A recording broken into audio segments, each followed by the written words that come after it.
Привет, друзья! Меня зовут Кузнецов Роман, я социолог. Сегодня мы поговорим про важность идеальному депутату работать с населением. Почему критерий процессной логики в избирательной кампании важен, как мы считаем, да? Почему именно этому критерию будет соответствовать идеальный депутат? В свое время, еще начало с 90-х годов, когда там даже еще раньше, когда разрешили выбирать и быть избранным, да, в такой активной фазе, политтехнологи, кандидаты в депутаты строили свою кампанию таким образом, чтобы за определенный промежуток времени до выборов аккумулировать все ресурсы и повышать свое присутствие в медиапространстве, там, решая конкретные вопросы граждан до дня голосования.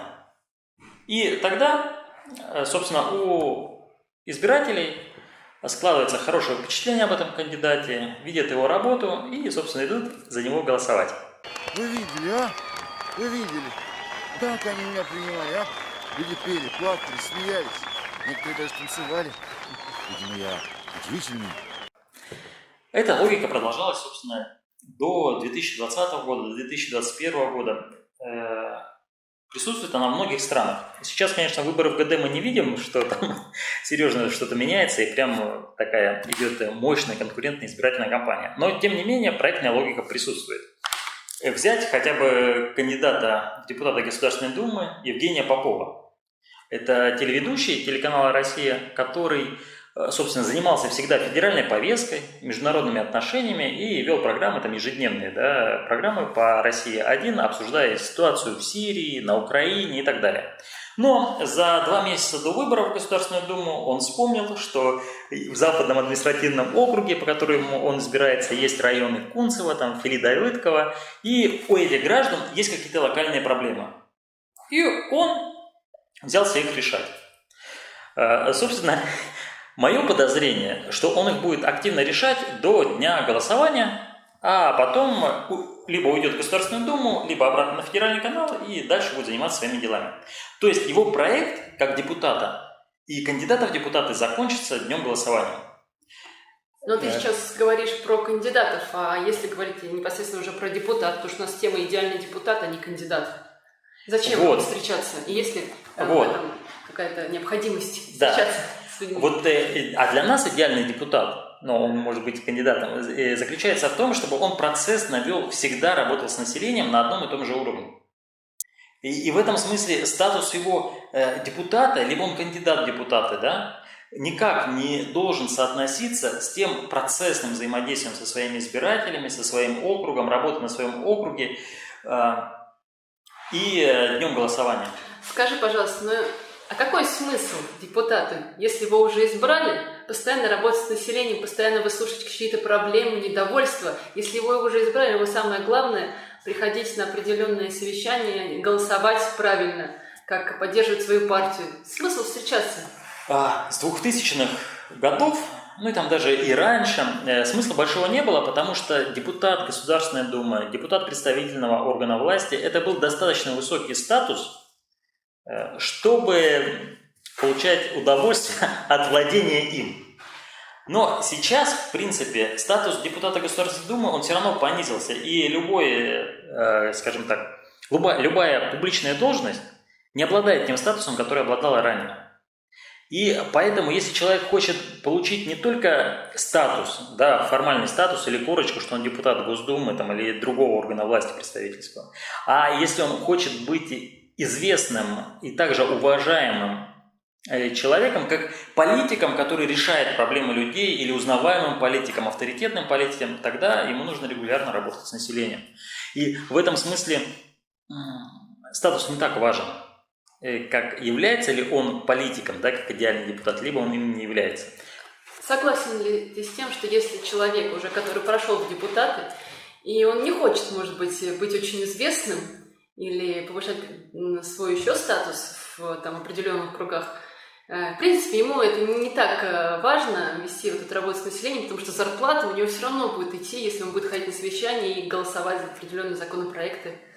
Но он тогда просто не идеальный депутат. Мы же не говорим, что это хорошо или плохо. Просто это не идеально, может, он хороший человек. И раньше, в 90-е годы, шли в Государственную Думу, чтобы получить индульгенцию от уголовного преследования.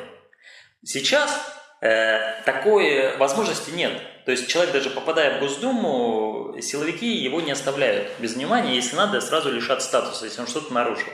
Поэтому, скажем так, многие предприниматели 90-х поняли, что это не та должность, которая может что-то исправить в стране. Ну хорошо, а на самом деле депутат что-то может решить?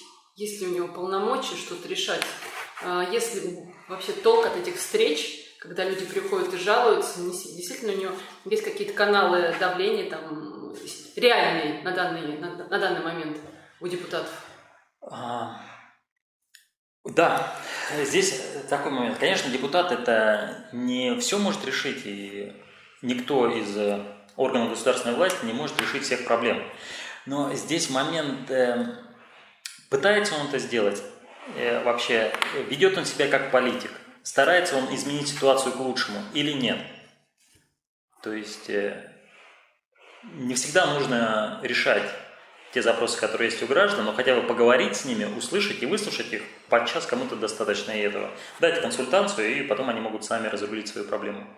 А общение через социальные сети является ли, относится ли как раз к регулярной работе с населением, либо это должна быть именно непосредственно встречи, какие-то выезды? В том числе общение через социальные сети, да, это регулярная работа с населением, тем более сейчас, тем более в ситуациях локдауна. Личные встречи никто не отменял, но в принципе важнее регулярная коммуникация. То есть я сейчас не могу сказать, что эффективнее, что менее эффективнее, но если человек находится в теме, да, если его присутствие есть в этом округе, и люди чувствуют, то физически не обязательно встречаться физически. То есть здесь нет такого именно важного критерия, чтобы он встречался физически. Если присутствие есть, но при этом бывает два вида депутатов. Те, которые качают федеральную повестку, идут от федеральных партий, либо которые идут от избирательного округа. Соответственно, депутат, который идет из избирательного округа, должен знать хорошо свой округ и присутствовать там регулярно, решая, поднимая вопросы граждан этого избирательного округа. Те депутаты, которые идут от федеральной политики, да, от федеральной повестки, конечно, они не столько курируют свой округ избирательный, сколько должны быть в большей степени политиками и предлагать какие-то системные решения, поднимать вопросы. Как ты думаешь, сейчас в действующей Госдуме есть ли по этому критерию идеальные депутаты, которые соответствуют этому критерию? Вот сложно сказать, но я знаю, что в региональной Госдуме, просто в Фейсбуке я там подписан, или мы в друзьях с одним депутатом региональной Вологодской думы. И вот он, Холодов, по-моему, да, он ежедневно, еженедельно постоянно отчитывается, постоянно показывает, какие вопросы они пытаются решить, куда они выехали и так далее. То есть у него на одном и том же уровне в течение 4 лет идет работа с населением. Понятно, что там приходит 100 запросов, а они могут решить 10. Но при этом он в постоянном контакте находится, и это приятно смотреть. То есть вот по этому критерию можно сказать, что да, он идеальный депутат. Есть ли у населения желание обращаться к депутатам, особенно Госдумы, и решать свои проблемы? Может быть, таких запросов на самом деле очень мало. К депутатам Государственной Думы постоянно приходят запросы. Есть условно люди, которые пишут всем во все инстанции, хотят получить ответа, но, скажем так, это не пиарится. И нет такого публичного открытого ведения страницы, как не подсвечивается та ситуация, что депутаты приглашают к решению проблем граждан. Но депутат, он же не только должен решать проблемы граждан, в том числе он должен предлагать какие-то системные решения, идеальный депутат. То есть работать над законодательством. Население видит только решение своих вопросов. Но это не значит, что он не должен предлагать, набирая эти проблемы, какое-то системное решение. Я хотел бы продолжить. Мы сейчас поговорили с вами про проектную логику. Задавали много вопросов. А второй момент, который важен, это регулярная работа с населением и как это выстроено. Я могу привести пример только, скажем так, одного политика на постсоветском пространстве. Это Анатолий Шарий. Он начинал как блогер, регулярно выкладывал свои видеообзоры по тем или иным вопросам.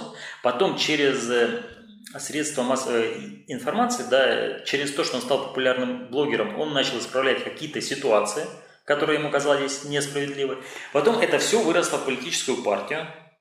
Они прошли муниципальные выборы, по-моему, там еще где-то их регистрировали, не регистрировали в органы государственной власти, ну там их украинской. Но его присутствие в социальных медиа было на одинаковом уровне. И никак избирательные циклы не влияли на то, насколько плотно он и его партия общаются с населением. Минуточку! Будь добры, помедленнее. Я записываю. Вот это подход как бы новый. Это подход новой работы с населением и новой партии. Это идеальный тип.